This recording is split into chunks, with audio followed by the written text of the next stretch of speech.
Hi everyone, it's Darlene. Welcome to another card video. This week I decided to use some embossing and butterflies.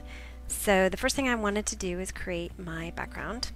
And you see me priming my applicator. I think it allows the ink to go on a little more smoothly. And so I'm using my Ranger applicator and some Wild Wasabi ink. And I go around 2 times. The first time I just kind of get good coverage, and the second time I make the edges just a little bit darker. Okay, now I'm going to take my background stamp with that same ink so I get tone on tone, and then I'm going to take a baby wipe and wipe off some of the ink to get a more distressed look. And I have my stamp flipped upside down because it's easier for me to get good coverage that way. And I'm going to take some water and I'm just going to spray some in my hand and just flick it with my fingers and let that dry. I cut that piece out using spellbinders in my Sizzix Big Shot. And now I'm going to use this powder filled sack called an embossing buddy, and it removes the static cling on the paper so that when you use your embossing powder it doesn't stick to the non-Versamarked areas.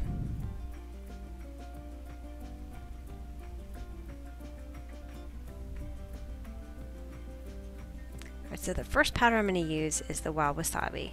I'm going to take a spoon, I'm just going to select different areas to pour just kind of a clump onto. And I'm going to flip it over really fast so it doesn't spread.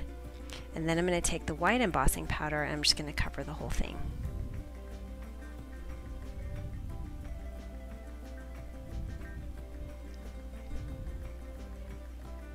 And I'm going to heat it to set it.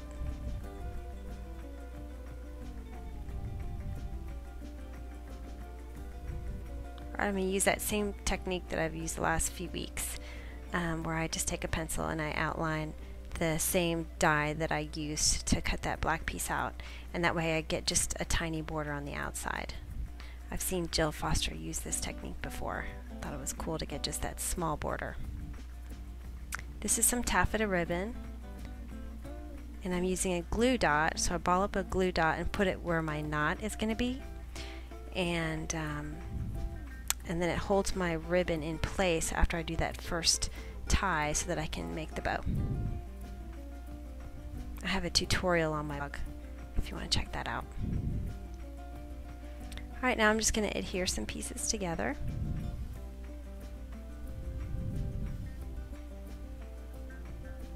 I usually try to work with one layer, and then I just attach that layer to a 4 1/4 by 5 1/2 folded card.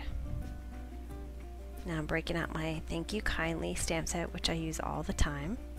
And I'm using the vellum sheet that I keep with my stamp set and my Stamp-A-Majig to make sure it's lined up just right. And then some foam adhesive, dimensionals.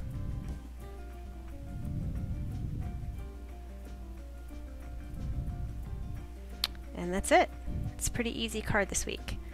Hope you enjoyed it, and I'll see you next week. Thanks for watching.